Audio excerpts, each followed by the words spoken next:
My channel. ఈరోజు ఏం జరగబోతుందో తెలుసుకుందామా? ఇంకా ఎపిసోడ్లోకి వెళ్ళిపోతే జోష్న సుమిత్ర దగ్గరికి వస్తుంది. రాగానే సుమిత్ర, జోష్న ఏంటమ్మా నిద్ర పట్టట్లేదా? ఈ టైంలో వచ్చావు అని అనగానే, మమ్మీ నీతో ఒక విషయం చెప్దామని వచ్చాను. డాడీ ఏరి అని అంటుంది. డాడీ ఏదో ఫోన్ వచ్చిందని ఇప్పుడే బయట మాట్లాడడానికి వెళ్ళారమ్మా. ఏమైంది అని అనగానే, తెలుసు మమ్మీ, డాడీ బయటకు వెళ్ళడం చూసే నేను నీ దగ్గరికి వచ్చాను. నేను చెప్పే మాట డాడీ వినకూడదు అని జోస్న మనసులో అనుకుంటుంది. జోస్న నిన్నే అడిగేది, ఈ టైంలో ఎందుకు వచ్చావు? మమ్మీ అది రేపు దీపం తీసుకురమ్మని బావకి చెప్పాను. కానీ బావ వాలకం చూస్తుంటే దీపని తీసుకువచ్చేలా కనిపించట్లేదు. దీప ఎలాగైనా ఇక్కడికి రావాలి మమ్మీ. ఎందుకంటే దీప కడుపులోని బిడ్డ మీద డాడీ, అత్త, అలాగే తాత చాలా ఆశలు పెట్టుకున్నారు. అందుకే రేపు పార్టీలో దీప కూడా ఉంటే, అలాగే సౌరి కూడా ఉంటే అందరూ హ్యాపీగా ఉంటారు. దీపని స్పెషల్గా నువ్వే ఇన్వైట్ చేయాలి మమ్మీ అని అనగానే, సుమిత్ర, జోస్న నువ్వు దీప గురించి ఇలా మాట్లాడుతూ ఉంటే నిజంగా నాకు చాలా సంతోషంగా ఉంది. నువ్వు చెప్పినట్టే నేను దీపని ఇక్కడికి వచ్చేలా చేస్తాను, సరేనా? నువ్వు వెళ్ళి ప్రశాంతంగా పడుకో అని అంటూ ఉంటే జోస్న, థ్యాంక్ యూ మమ్మీ, మా మంచి మమ్మీ నాకు నచ్చినవన్నీ చేస్తుంది అని చెప్పేసి జోస్న ఇక అక్కడి నుంచి వెళ్ళిపోతుంది. ఇక సుమిత్ర మనసులో జోష్న చాలా మారిపోయింది.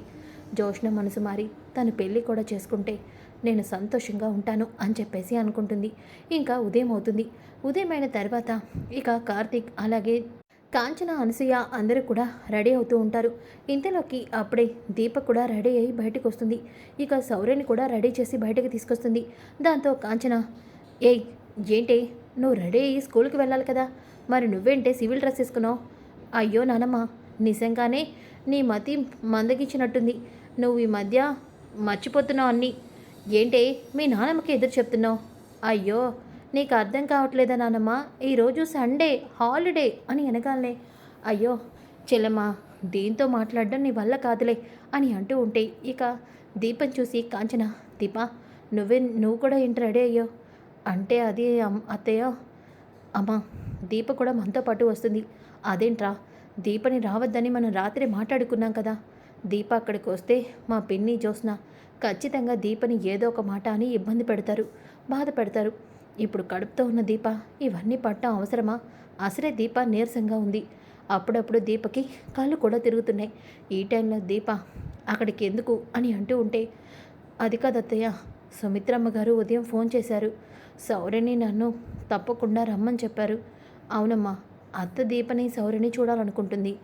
ఆపరేషన్ అయ్యాక అత్త సౌర్యని చూడలేదు కదా, అందుకే. అవును, నేను అమ్మమ్మని చూడాలి అని చెప్పేసి శౌర్య అంటుంది. ఇక కాంచన, సరే కానీ మా పిన్ని ఏమైనా అంటే మాత్రం, అమ్మా ఇక పారు దీపనేమి అనదులే. రాత్రి దీపకి సారీ చెప్పింది కదా. మా పిన్ని గురించి నాకు బాగా తెలుసురా. మా పిన్ని ఒకటి చేసిందంటే దాని వెనక ఇంకేదో ఉండే ఉంటుంది. చూస్తావుగా, ఇప్పుడు అక్కడికి వెళ్ళాక దీపని ఖచ్చితంగా మా పిన్ని ఏదో ఒకటి అంటూ అవమానిస్తుంది. ఈసారి అవమానిస్తే మాత్రం నేను చూస్తూ ఊరుకోను అని చెప్పేసి అనగానే, అమ్మ చెప్తున్నాను కదా, పారు ఇక్కడ నుంచి దీపని ప్రేమగా చూసుకుంటుంది, కావాలంటే చూడు అని అంటాడు. కాంచనకి ఏమీ అర్థం కాదు. ఇక అందరూ కూడా ఇంటికైతే బయలుదేరుతారు. ఇక ఇంతలోకి శ్రీధర్ కూడా వెయిట్ చేస్తూ ఉంటాడు.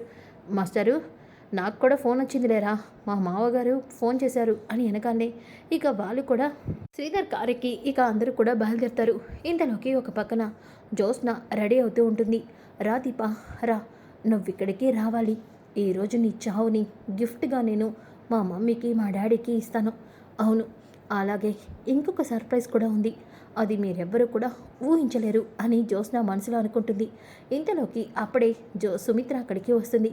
జోష్నని చూసి, జోస్న నిన్ను చూస్తుంటే చాలా సంతోషంగా ఉంది అని అనగానే, మమ్మీ ఏమైంది? ఈరోజు నువ్వు ఎంత అందంగా రెడీ అయ్యావో తెలుసా? నాతిస్తే నీకు తగిలేలా ఉంది. నువ్వెప్పుడు ఇలాగే సంతోషంగా ఉండాలి జోస్న. మమ్మీ నేనెప్పుడు హ్యాపీగానే ఉంటాను. అవును మమ్మీ, చూస్తూ ఉంటావుగా, ఈ రోజు నుంచి నేను చాలా సంతోషంగా ఉంటాను, మీరెవ్వరూ కూడా ఊహించలేరు అని అంటూ ఉంటే దశరథ్ అక్కడికి వస్తాడు. రాగానే ఇక జోస్న, డాడీ, జోస్న మాటల్లో చాలా మార్పు కనిపిస్తుంది. జోస్న మారిపోయిందా, మారిపోయినట్టు నటిస్తుందా అని దశరథ మనసులో అనుకుంటూ ఉంటే ఇక సుమిత్ర, ఏంటండి అలా చూస్తున్నారేంటి? జోష్న కోసం మీరు తెచ్చిన గిఫ్ట్ ఏది అని అనగానే, మమ్మీ నా కోసం డాడీ గిఫ్ట్ తెచ్చాడా? అవును జోస్న అని చెప్పేసి ఇక బాక్స్ ఓపెన్ చేసి చూస్తుంది. అందులో ఒక డైమండ్ నెక్లెస్ ఉంటుంది. అది చూసిన జోస్న, మమ్మీ డైమండ్ నెక్లెస్?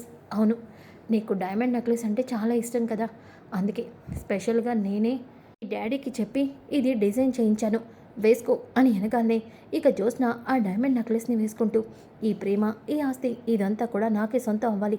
అందుకే మమ్మీ, నేను ఎట్టి పరిస్థితిలోనూ నీ కూతురుగానే ఉంటాను, దశరథ సుమిత్ర కూతురుగానే ఉంటాను. ఆ స్థానంలోకి ఎవరొచ్చినా వాళ్ళని ప్రాణాలతో వదిలిపెట్టను అని చెప్పేసి మనసులో అనుకుంటుంది. ఇక దశరథ, దీప, కార్తీక్, కాంచన వాళ్ళు కూడా వచ్చినట్టున్నారు. సుమిత్ర, కిందకి వెళ్దాం పదా అని వెనకాలనే ఇక అందరూ కూడా కిందకి వస్తారు. రాగాలనే అందరూ ఇంటికి రావడంతో ఇక శౌర్య అయితే ముద్దుల తాత, అమ్మమ్మ అంటూ అందరి దగ్గరికి వెళ్తుంది. దాంతో అందరూ కూడా చాలా సంతోషపడుతూ ఉంటారు. ఇంతలోకి అప్పుడే దీప, కార్తీక్, కాంచన కారులోంచి కిందకి దిగుతారు. ఇక పారిజాతం అయితే దీప కోసం బయటే ఎదురు చూస్తూ ఉంటుంది. ఇంతలోకి అప్పుడే దీప కారు దిగి వస్తూ ఉంటే, అమ్మ దీప, వచ్చేసావా అమ్మ అంటూ ప్రేమగా దగ్గరికి వెళ్తుంది. అలాగే శౌర్యని కూడా ముద్దులాడుతూ ఉంటుంది. దాంతో దీపకి ఏమీ అర్థం కాదు. ఇక కార్తీక్, దీప, చెప్పాను కదా, ఈ రోజు నుంచి పారు ప్రేమతో ఎంజాయ్ చేయి, నీకు మంచి ఎంటర్టైన్మెంట్ ఇస్తానన్నాను కదా అని చెప్పేసి అంటూ ఉంటే, కాంచన, ఏంట్రా నేను, మా పిన్నిని చూస్తుంటే నాకు ఆశ్చర్యంగా ఉంది అని అంటూ ఉంటే, పారిజాతం, అమ్మ దీప, ఏంటమ్మా ఇలా మెడలో బోసిగా ఉంది, అలా వచ్చే వెంటమ్మా, ఉండు ఉండు, నా మెడలో నెక్లెస్ తీసివేస్తాను. పారిజాతం గారు, ఎందుకు ఇదంతా, నాకు అవసరం లేదు. పారిజాతం గారంటే నన్ను నానమ్మ అని పిలవచ్చు కదా అని వెనకాలనే ఒక్కసారిగా బావా అని అంటుంది. దాంతో కార్తీక్, పారు, ఏమంటున్నావు నువ్వు, నా భార్య దీపని నానమ్మ అని పిలవమంటున్నావా? అవునరా, నువ్వు నాకు మనవడు అయినప్పుడు నీ భార్యకి నేను నానమ్మనే అవుతాను కదా. దీప, నన్ను ప్రేమగా నానమ్మ అని పిలవ్వా అని వెనకాలే ఇక కార్తీక్ సాగ చేస్తాడు. దీప నానమ్మ అని అంటుంది. ఒక్కసారిగా పారిజాతం ప్రేమతో ఉప్పొంగిపోతూ, రా అమ్మ దీప, రా అని చెప్పేసి, ఒట్టి అమాయకురాలు, ప్రపంచం అంటే ఏమీ తెలీదు, ఎలా బ్రతుకుతుందో ఏంటో అని చెప్పేసి అంటూ ఉంటే, కార్తీక్, నువ్వు ఉన్నావుగా, నువ్వు నేర్పించలే పారు అని అంటాడు. నేర్పిస్తానరా, ఈ రోజు నుంచి నా మనవరాల్ని నేనే దగ్గరుండి చూసుకుంటాను అని చెప్పేసి పారిజాతం దీపని ప్రేమగా లోపలికి తీసుకెళ్తుంది. ఇక అక్కడే ఉన్న శ్రీధర్కి, కాంచనకి, దశరథకి, అలాగే శివనారాయణకి ఏమీ అర్థం కాదు. పారిజాతం, రాత్రి నేను పిచ్చుకోకేం కనవలేదు కదా, ఊరుకోండి, ఎప్పుడు చూసినా మీరు నన్ను ఏదో ఒకటి అంటూ సెడ్డారు వేయాల్సిందే.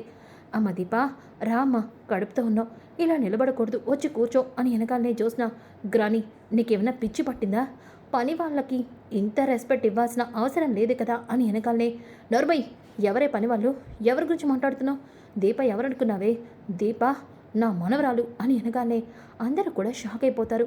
ఇక శివనారాయణ, పారిజాతం, అవునండి పారు, ఇదే మాట పదే పదే అంటున్నావు, నాకేమీ అర్థం కావట్లేదు, ఎందుకన్నావు అని కార్తీక్ అంటాడు. ఇలా దొరికిపోయానంటే అందరూ అనుమానంగా చూస్తున్నారు, ఏదో ఒకటి చెప్పి కవర్ చేయాలి అని చెప్పేసి పారిజాతం దశరథ వైపు చూస్తూ, దశరథ, దీప నా కూతురు అన్నాడు కదా, ఆ మాటని గుర్తు తెచ్చుకొని, అదేనండి, దశరథకి దీప ఏమవుతుంది, కూతురు అవుతుంది. కూతురు వరుసతోనే కదా దశరథ దీపకి కన్యాదానం చేయించాడు. దశరథ నాకు కొడుకు, దీప దశరథకి కూతురు అయినప్పుడు నాకు మనవరాలే అవుతుంది కదా, ఆ ఉద్దేశంతోనే అన్నాను. దీప, ముందు వచ్చి నువ్వు కూర్చో అని వెనగాలే అక్కడే ఉన్న శౌర్య అయితే ఇక చూసుకోకుండా పరిగెడుతూ జ్యోష్ణని గుద్దేస్తుంది. జ్యోష్ణని గుద్దేసి శౌర్య అమ్మ అంటూ ఒక్కసారిగా అరిచి కింద పడిపోతుంది. దాంతో పారిజాతం శౌర్య అని గట్టిగా అరుస్తూ ఇక దీప కార్తీక్ కన్నా ఎక్కువగా ఓవర్ యాక్షన్ చేసేస్తూ, అమ్మ శౌర్య, శౌర్య అంటూ పైకి లేపుతుంది. నీకేం దెబ్బ కాలేదు కదమ్మా, తగలలేదు కదా, బాగానే ఉన్నావు కదా. జోగ్రాని, నేను బాగానే ఉన్నాను, నాకేం కాలేదు. ఏం కాలేదంటే వెంటే అంత గట్టిగా అరిచి, నీకు దెబ్బ తగిలుంటుంది, ఇది చెయ్యటివ్వు అంటూ ప్రేమగా చూస్తూ ఉంటే, శివనారాయణ పారిజాతానికి ఏదో అయింది అని అంటూ ఉంటే అప్పుడే జ్యోత్స్న, గ్రాని, అదేమీ రోడ్డు మీద పడలేదు, దెబ్బలు తగలడానికి ఇంట్లో రాయి మీదే పడింది, ఎందుకంత ఓవర్ చేస్తున్నావు, ఏంటే తప్పు చేసింది కాకుండా నోరేసుకొని పడుతున్నావు, నా మనవరాల్ని కింద పడేసి దెబ్బ తగిలించిందే కాకుండా నోటుకొచ్చినట్టు వాగుతున్నావంటే అని పారిజాతం జ్యోత్స్న చంప పగలు కొడుతుంది. దాంతో జ్యోత్స్న, గ్రాని, ఏంటి చిన్నదానికి ఓవర్ చేసి నన్నే కొట్టావు అని వెనకాలనే, కొట్టడం కదే, చిన్నపిల్లలతో ఎలా మాట్లాడాలో ఎలా ఉండాలో కూడా నీకు తెలీదా, సౌర్యకి క్షమాపణ చెప్పు, సౌర్యకి సారీ చెప్పు. గ్రాని, చెప్తావా లేదా, చెప్పకపోతే ఇంకొక చెంప కూడా వాయిస్తాను అని వెనకాలనే, సారీ సౌర్య అని అంటుంది. ఈ గ్రానికి ఏమైంది, దీప విషయంలో ఇంత పొసెసివ్గా ఉంటుందేంటి, ఇంత ఓవర్ చేస్తుందేంటి అని అనుకుంటూ ఉంటే ఇక సుమిత్ర, వదిన, మీ అందరూ నిన్న జరిగిన గొడవని మనసులో పెట్టుకోకుండా ఇంటికి వచ్చినందుకు చాలా సంతోషంగా ఉంది. నా కూతురు తరపున నేను మీకు క్షమాపణ చెప్తున్నాను అని వెనకాలనే, వదిన, నీ కూతురికి మాట్లాడడం అలవాటే, నాకు పట్టం కూడా అలవాటే. కానీ నా కోడల్ని, నా కొడుకుని మాత్రం నీ కూతురు ఒక్క మాట అన్నా నేను ఊరుకోను. అలా అనే హక్కు కూడా దానికి లేదు అని వెనకాలనే, జ్యోత్స్న, కరెక్ట్గా చెప్పావత్తా. నిజంగానే అలా అనే హక్కు నాకు లేదు. అలాగే ఈ ఆస్తి తీసుకునే హక్కు కూడా నీ కొడుకు కోడలికి లేదు అని వెనకాలనే శివనారాయణ, జ్యోత్స్న అని అంటాడు. సారీ తాత, అత్త అలా మాట్లాడేసరికి నేను అలా మాట్లాడాను అంతే అని వెనకాలనే, ఇక శ్రీధర్, చూడమ్మా మేనకోళ్ళ, మేము ఇక్కడికి ఏదో గెట్ టుగెదర్ పార్టీ అంటే వచ్చాం. బావ చెప్పాడు కాబట్టి ఉన్నాం. లేకపోతే మావయ్య, నేనే గొడవ చేయను. అలాగే నేను నిజంగానే ఇక్కడికి పిలిచింది అందరం జరిగినవన్నీ మర్చిపోయి హ్యాపీగా ఎంజాయ్ చేయడం కోసమే మీ అందరిని ఇక్కడికి పిలిపించాను. ఇంతకు మించి ఏమీ లేదు అని వెనకాలనే, ఇక అక్కడే ఉన్న దశరథ, అమ్మ దీప ఒక్క నిమిషం అని చెప్పేసి దశరథ ఇక లోపలికి వెళ్ళి ఒక బాక్స్ తీసుకొని వస్తాడు. అందరికి కూడా ఏంటా అని ఎదురు చూస్తూ ఉంటే, ఇక దశరథ, దీప, ఇదిగో ఈ నాన్న నీకు ఇస్తున్న ఒక చిన్న బహుమతి అని చెప్పేసి డైమండ్ నెక్లెస్ని ఇస్తాడు. ఒక్కసారిగా అది చూసిన జ్యోత్స్న షాక్ అయిపోతుంది. నాకేమో చిన్న డైమండ్ నెక్లెస్, దీపకి ఇంత పెద్ద డైమండ్ నెక్లెస్ డాడీ ఇస్తున్నాడంటే దీనికి కారణం ఏంటి, డాడీకి నిజం తెలుసా అని చెప్పేసి అనుకుంటూ ఉంటే, పారిజాతం, దశరథ, ఇంత పెద్ద డైమండ్ నెక్లెస్ నువ్వు దీపకి ఇస్తున్నావా? అవును పిన్ని అని వెనకాలనే, జ్యోత్స్న, డాడీ దీనికి నేను ఒప్పుకోను. నువ్వు ఒప్పుకోవాల్సిన అవసరం లేదే అని దశరథ్ అంటాడు. డాడీ, నేను నీ కూతుర్ని, ఈ ఇంటికి ఒక్కగానొక వారసురాల్ని, కానీ నాకేమో ఇంత చిన్న నెక్లెస్ ఇస్తూ దీపకి ఇంత పెద్ద డైమండ్ నెక్లెస్ ఎందుకు ఇస్తున్నావు? దీనికి నేను ఒప్పుకోను. నీ ఇష్టంతో మాకు పని లేదమ్మా అని దశరథ అంటాడు. కరెక్ట్గా చెప్పావు దశరథ, కొంతమందికి మాటతో చెప్తే అర్థం కాదులే అని పారిజాతం అంటుంది. గ్రాని, పని వాళ్ళకి ఇంత వాల్యూ ఉన్న డైమండ్ నెక్లెస్ ఇవ్వడం అవసరమా అని వెనకాలే పారిజాతం మళ్ళీ జ్యోత్స్న చంప పగలు కొడుతుంది. ఎన్నిసార్లు చెప్పానే, దీప పని మనిషి కాదు, ఈ ఇంటి మనవరాలు, ఈ ఇంటి కూతురు, కార్తీక్ భార్య. ఇంకొకసారి దీపని పని మనిషి అన్నావంటే నీ 2 చెంపలు వాయిగొడతాను. దశరథ, అలా చూస్తున్నావేంటి? దీపకి ఈ బహుమతి అలా ఇస్తూ ఉంటావేంటి? అసలే దీప మెడ బోసిగా ఉంది. ఆ డైమండ్ నెక్లెస్ దీప మెడలో వేయండి. ఏం సుమిత్ర అని వెనకాలనే, సుమిత్ర, సరే అత్తయ్య అని చెప్పేసి దీప మెడలో డైమండ్ నెక్లెస్ వేస్తుంటే, నాకు ఇవన్నీ వద్దు నాన్న, మీ అందరూ నాతో ప్రేమగా ఉంటే నాకు చాలు. దీప, నువ్వు తల్లి అవుతున్నావని తెలిసాక అందరం నీకేదో ఒక రకంగా గిఫ్ట్ ఇవ్వాలి అనుకున్నాం. అది ఈ రకంగా జరిగింది. ముందు ఈ నెక్లెస్ నువ్వు వేసుకోవాల్సింది అని చెప్పేసి దీప మెడలో పెద్ద డైమండ్ నెక్లెస్ వేస్తారు. అది చూసిన జ్యోత్స్నకి చాలా కుళ్ళుగా అనిపిస్తుంది. దీప వారసురాలని తెలిసి ఇలా చేస్తున్నారా, లేకపోతే ఏంటి అని చెప్పేసి అనుకుంటూ, దీప, ఈరోజు నీ చావు ముహూర్తం ఫిక్స్ చేశాను, దాన్ని ఎవ్వరూ కూడా మార్చలేరు అని జ్యోత్స్న మనసులో అనుకుంటుంది. ఇక సుమిత్ర, జ్యోత్స్న, ఈరోజు నాకేదో సర్ప్రైజ్ ఇస్తానన్నావు అని వెనకాలనే, అవును మమ్మీ, నేను నీకు ఇచ్చే సర్ప్రైజు ఇక్కడ ఉన్న ఎవరు కూడా ఊహించలేరు అని వెనకాలనే, ఇక శ్రీధర్, ఏంటో మేనకోళ్ళు ఏం సర్ప్రైజ్ ఇవ్వబోతుందో ఇస్తున్నాను. మమ్మీ, నీతో ఒక విషయం చెప్పనా? ఏంటి జ్యోత్స్న అది? మమ్మీ, నేను నీ కన్న కూతుర్ని కాదు, అలాగే నేను నీ కూతుర్నే అసలు కాదు అని వెనకాలే ఒక్కసారిగా అందరూ షాక్ అయిపోతారు. ఇక కార్తీక్, దీప కూడా షాక్ అయిపోతారు. అక్కడే ఉన్న దశరథ, జ్యోత్స్న ఏంటి ఇలా మాట్లాడుతుంది అని చెప్పేసి అనుకుంటూ ఉంటే, ఇక సుమిత్ర, జ్యోత్స్న అని వెనకాలనే, అవును మమ్మీ, నేను చెప్పేది నిజం. నిజంగానే నేను నీ కన్న కూతుర్ని కాదు మమ్మీ. పుట్టగానే నన్ను నీ కూతురని నీకు అందరూ అబద్ధం చెప్పారు. నిజానికి నేను నీ కూతుర్నే కాదు. అంతేందుకు మమ్మీ, నీకసలు నేను బోన్ మ్యారోనే ఇవ్వలేదు. ఎందుకంటే నీ కన్న కూతుర్ని నేను కాదు కదా అని వెనకాలే సుమిత్ర, జ్యోత్స్న అని అంటూ ఉంటే, ఇక దశరథ, జ్యోత్స్న ఏంటి ఇలా అందరి ముందు నిజం బయటపడుతుంది? ఆస్తి తనకి ఇవ్వనన్నానని మారిపోయి జ్యోత్స్న నిజం చెప్తుందా అని అనుకుంటూ ఉంటే, కార్తీక్, జ్యోత్స్న ఇలా ఎందుకు మాట్లాడుతుంది? జ్యోత్స్న ఇలా మాట్లాడుతుందంటే ఖచ్చితంగా జ్యోత్స్న ఏదో పెద్ద ప్లాన్ మీదే ఉంది అని చెప్పేసి అనుకుంటూ ఉంటే, ఇక పారిజాతం, ఈ తింగర్దేంటి ఇలా మాట్లాడుతుంది అని చెప్పేసి అనుకుంటూ ఉంటే, ఇక సుమిత్ర, జ్యోత్స్న, నువ్వు చెప్తుంది అబద్ధం. లేదు మమ్మీ, నేను చెప్తుందంతా నిజం. అవును, పుట్టగానే నేను నీ బిడ్డని కాదు, నీ బిడ్డని మార్చేశారు. అవును, నీ కన్న కూతురు నేను కాదు మమ్మీ, దీప. పుట్టగానే బిడ్డల్ని మార్చి నిన్ను అందరూ మోసం చేశారు. నీ కూతుర్ని నేను కాదు మమ్మీ, దీపే. అంతెందుకు, నీకు మొన్న బోన్ మ్యారో ఆపరేషన్కి నీకు బోన్ మ్యారో ఇచ్చింది కూడా దీపే అని వెనకాలనే పారిజాతం అలాగే అందరూ షాక్ అయిపోతారు. ఇక సుమిత్ర అయితే జ్యోత్స్న, జ్యోత్స్న, అవును మమ్మీ, నీ కూతుర్ని నేను కాదు అని అంటూ ఉంటే ఒక్కసారిగా సుమిత్ర చాలా ఎమోషనల్ అయిపోయి సుమిత్రకి ఏదో పిచ్చిదానిలాగా బిహేవ్ చేస్తూ ఇక సుమిత్ర, జ్యోత్స్న నా కూతురు కాదా, నా కూతురు కాదా అని పిచ్చిదానిలా అయిపోతూ ఉంటే ఒక్కసారిగా దశరథ సుమిత్ర, సుమిత్ర అని అంటూ ఉంటే ఇక కార్తీక్ అలాగే దీప, జ్యోత్స్న నీకేమైనా పిచ్చిగాని పట్టిందా అని అంటూ ఉంటే మమ్మీ, నేను జస్ట్ జోక్ చేశాను మమ్మీ, నేనేమీ నిజం చెప్పలేదు.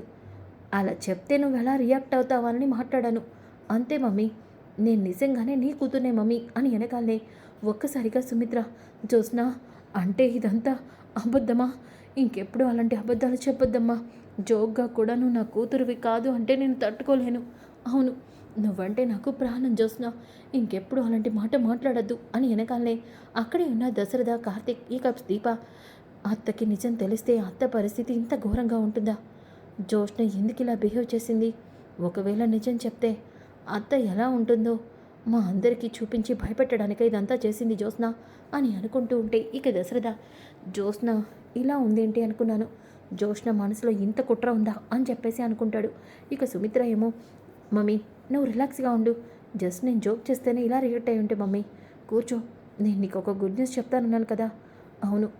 ఇక శివనారాయణ, నోర్మై, ఇక నువ్వు గుడ్ న్యూస్ చెప్పొద్దు, ఏమీ చెప్పొద్దు, నువ్వు చేసిందంతా చాలు, అందరిని పిలిచి ఇదా చేసేది నువ్వు, కన్న తల్లిని సంతోషంగా ఉంచాలని డాక్టర్ చెప్తే నువ్వు ఇలా పిచ్చి పిచ్చిగా వాగుతావా? తాత, నా మాటలకి మీకు కోపం రావచ్చు, కాకపోతే మమ్మీని స్ట్రాంగ్ చేయడం కోసమే నేను ఇలా మాట్లాడాను.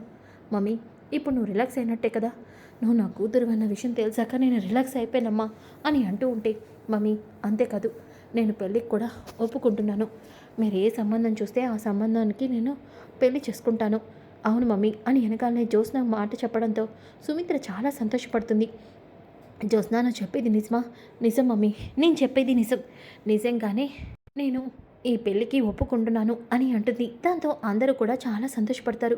ఇక జ్యోత్స్న అయితే, ఇప్పుడు అందరికీ హ్యాపీనా? నేను ఎందుకు ఈ గెట్ టుగెదర్ పార్టీ ఏర్పాటు చేశానో అర్థమైందా అని అనగానే, ఏమో ఇలాగే చెప్పి తర్వాత నీ మనసు మార్చుకుంటే అని కాంచన అంటుంది. అత్త, ఇంకొకసారి అలా జరగదులే, ఎందుకంటే నేను అనుకున్నది జరగదు అని నాకు అర్థమైపోయింది, అందుకే నా నిర్ణయాన్ని నేను మార్చుకున్నాను అని చెప్పేసి ఇక జ్యోత్స్న, గ్రాని అలా చూస్తున్నావేంటి, అందరికీ డ్రింక్స్ వచ్చాయి, దీపా ముఖ్యంగా నువ్వే ఈరోజు స్పెషల్ గెస్ట్, ఈరోజు మా డాడీ నీకు పెద్ద డైమండ్ నెక్లెస్ కూడా ఇచ్చాడు కూతురు కంటే గొప్పగా అని చెప్పేసి అంటుంది. ఇక అందరూ కూడా డ్రింక్ తాగుతూ అందరూ కూడా ఎంజాయ్ మూడ్లో ఉంటారు. ఇంతలోకి జ్యోత్స్న, దీపా నిన్ను ఎలా దెబ్బ కొట్టాలో నేను ఆల్రెడీ ప్లాన్ చేశాను అని చెప్పేసి జ్యోత్స్న ఇక దీపని కిచెన్లోకి పంపిస్తుంది. దీప కిచెన్లోకి వెళ్ళి వస్తూ ఉంటే కావాలని జ్యోత్స్న తను అక్కడ ఆయిల్ని పడేస్తుంది. ఇక ఇదంతా తెలియని దీప అటుగా వస్తూ ఉంటే ఒక్కసారిగా పారిజాతం, ఓసే పాపిష్దానా, నా మనవరాల్ని కింద పడేయడానికి ఇంత ప్లాన్ చేస్తావా, చెప్తానుండు, నువ్వు నా చేతులు అయిపోయావు అని చెప్పేసి ఇక పారిజాతం, అమ్మ దీప ఇట్రా అమ్మ అంటూ కావాలని దీపని పక్క నుంచి తీసుకెళ్తూ జ్యోత్స్నని తన నడుంతో గుద్దుతుంది.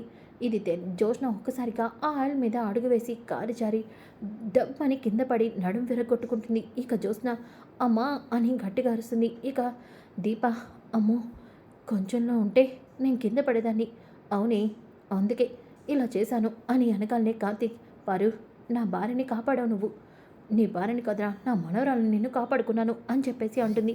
సో ఫ్రెండ్స్, కమింగ్ ఎపిసోడ్ చాలా చాలా ఇంట్రెస్టింగ్గా ఉంటుంది. డోంట్ మిస్ ఈ వీడియో నచ్చితే లైక్ చేయండి, షేర్ చేయండి. Thanks for watching my channel. ఈరోజు ఏం జరగబోతుందో తెలుసుకుందామా ఇంకా ఎపిసోడ్లో.